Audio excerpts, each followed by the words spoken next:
Ang kasaysayan ng Pilipinas, no, ay isang kasaysayan ng trahedya sa kung paano ang trato ng mga traditional politicians or trapo sa ating mga kababayan, lalong-lalo na doon sa pinakawalang-wala sa buhay. Tama. No, nakita ninyo kung paano ginawa. No? Tumayo doon at sinabi si congressman na binibigyan kayo ng pera, tupad. Ang congressman, binibigyan kayo ng AIX, kaya sign kayo dito. Yan, lahat yun kasinungalingan, no? At ang tingin nila, no, nakita ninyo kung bakit talaga ang Pilipinas hindi lumilipad. Because the politicians in the Philippines ay mga trapo. Naging panawagan ni former presidential spokesperson Harry Roque at ni Congressman Edsel Lagman from Albay na sinasabi nila dubious, questionable, anomalous, and parang ghost, multo. Naging multo o naging kaduda-duda ang mga tao o personalidad o grupo sa likod nitong pagpapakalat ng pirma na naka-attach sa panluloko ng program ng DSWD na AIX at program ng DOLE na tupad. At pati na po ang mga mayors itinuturo at mga iba pang tao ng mga congressional district representatives, mga congressman, ay involved sa pamumudmud ng mga forms na ito, subalit dinideny nila na galing ito sa kanilang mga congressman o sa House of Representatives. At ang ads ay nakita natin, Brother Franco, Yes. EDSA Puera. At sumakay na, pati ang Kamatayan Party List Group ay magpapaimbestiga. Really?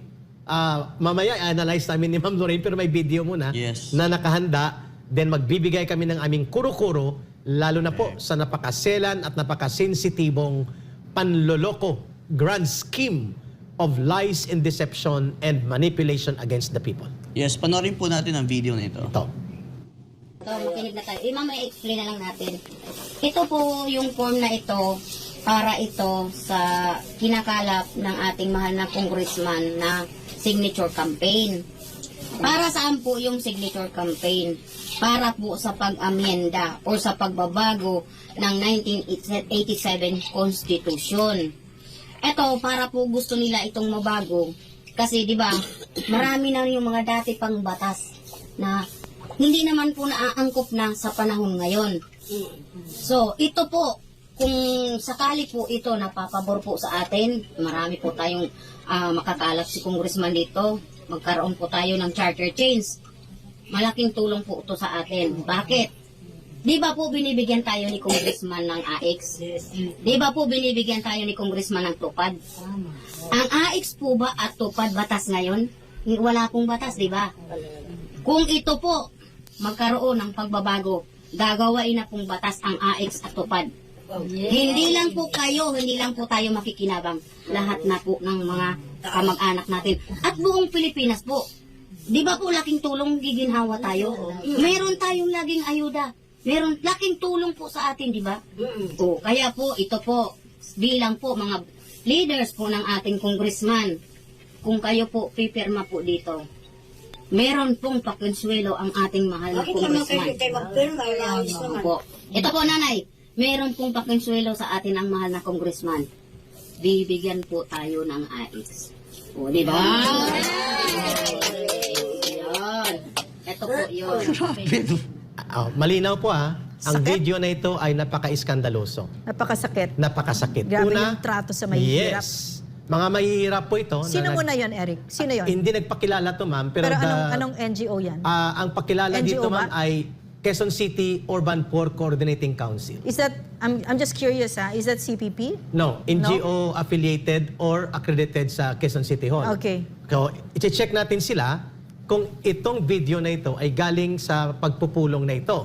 Tatlong bagay na nakita namin ni Ma'am Lorraine, ni Brother Franco at sa Laban Kasamang Bayan. Number one, sinabi niya, di ba tinutulungan tayo ni Congressman ng tupad at AIX? Excuse me Binibigyan kayo. Ang binibigyan kayo. Ang tupad at AIX po ay executive program for assistance to indigents, mga mahihirap. At hindi po yan kay Congressman na programa. Programa yan ng gobyerno na sinimulan pa sa panahon pa ni Rodrigo Duterte. Ang AIX before pa nga kay Digong, nandyan na yan Alam niya ni Ma'am Lorraine kasi nag-DSWD undersecretary siya doon. So hindi po totoo. Assistant Secretary. Assistant Secretary. Hindi totoo po na ito yung mga programa ng kongresista isinasakay at sinasakyan ito ng mga congressman. Yeah. Mali po ang sinasabi na ang AIX at tupad ay magiging permanenteng batas sa pagbabago ng konstitusyon. Isang malaking panloloko at kasinungalingan yan. Kaya we're calling on the Department of Labor Secretary, Secretary Ben Laguesma, at kay Secretary Rex Gatchalian ng DSWD, please, mga cabinet secretary sa DSWD at DOLE, magpaliwanag po kayo dito. Are you involved? Are you in consent? Are you cavorting? Are you also in operations with this kind of anomalous, spurious, and questionable and dubious, nakakaduda, na mga maniobra gamit po ang entry point ng AIX at tupad? Ito po yung mga programa para sa mga mahirap, subalit ginagamit na tungtungan para sa panloloko, kasinungalingan, at mga manipulasyon sa charter change na alam natin na ay pakana ng mga politiko sa Kongreso. Sinabi na ng nagsasalita kanina. Pangalawa na nakita namin dito, malinaw po na ito ay isang nationwide grand scale. Kasi similarly, ganito din ang sinasabi sa Albay, sa Sorsogon, sa Iloilo, at pati na rin po sa Davao. At ang sinasabi nila, kailangan na nating pigilan ang mga nagsasawata sa ating development, which is one dyan ay ang konstitusyon. At kailangan tumulong tayo sa pamahalaan para mabago na ang ating saligang batas. Pero hindi nila yung sinasabi kung ano ang totoong layunin nito. Ano ang sakop ng mga pagbabago. Basta AIX at tupad dahil may pera na involved. Sa AIX po ma'am, between 2,000 to 3,000 hanggang 5,000. Sa tupad, between 5,000. So napakalaki po na tulong ito sana sa mamamayan, lalo na sa mga mahihirap at naghihikaw sa buhay na kababayan natin.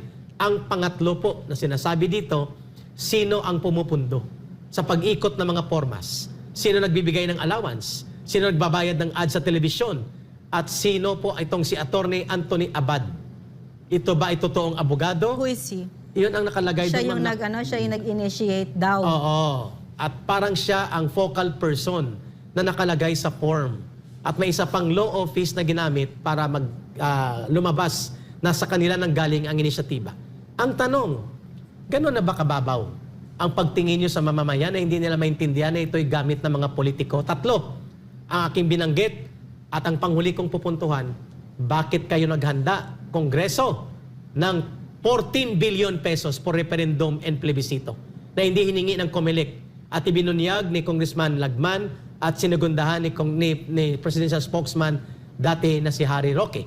At ang panghuli kong punto, bakit may 500 billion na pondo na nakalaan na unprogrammed at halatang halata na pinaghahandaan para imaniobra dito sa mga galawan na i-abolish ang sistema ng gobyerno ngayon at para panatilihin sa poder ang mga nasa Kongreso at ang Vice Presidente na opisina ay kanilang liligwakin at gagawing parlamentaryo para hindi na makaupo pa ang another Duterte like Sara Duterte sa isang presidential system. Ito po ay katanungan ng mamamayan ngayon na kumakalat. Bakit hindi nyo inaamin ito? Including ang very obvious, anomalous TV advertisement na inyong pinunduan. Ito ba'y galing sa pondo ng mamamayan, sa Kongreso? Saan ito galing? Ma'am Lorraine, your take on this. Ang kasaysayan ng Pilipinas ay isang kasaysayan ng trahedya sa kung paano ang trato ng mga traditional politicians or trapo sa ating mga kababayan, lalong-lalo na doon sa pinakawalang-wala sa buhay. Tama. Nakita ninyo kung paano ginawa. Tumayo doon at sinabi si congressman na binibigyan kayo ng pera, tupad. Oh. Ang congressman, binibigyan kayo ng AIX, kaya sign kayo dito. Yan, lahat yun kasinungalingan. At ang tingin nila, nakita ninyo kung bakit talaga ang Pilipinas hindi lumilipad. Because the politicians in the Philippines, yung mga trapo, are so invested in keeping the poor poor. Ibibigay lang naman sa inyo 100, 200. Sabihin na natin, 1,000, kasi sa ibang elections, 1,000. Sa Samar, 15,000. Isang pamilya na.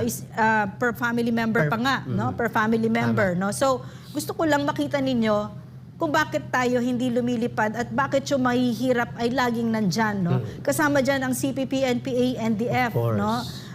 Napakaraming obstacles na kailangang i-hurdle ng ating mga kababayan na mahihirap. Kasama kami doon, no? Nanggaling kami sa kahirapan.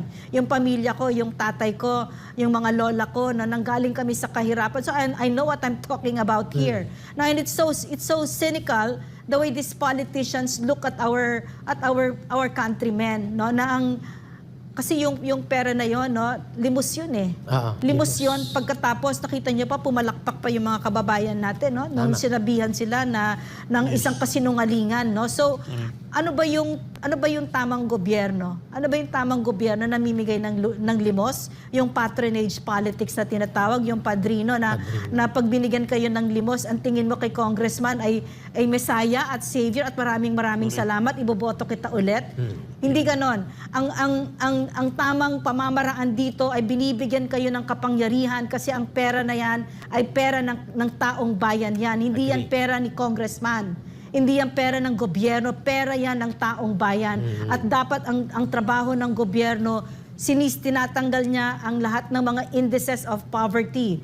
Bibigyan niya kayo ng mga eskwela, farm-to-market roads, healthcare, information, access to clean water, etc. All those index, in other words, nagsisilbi siya. Hindi siya nandito sa taas at nagbibigay ng limos.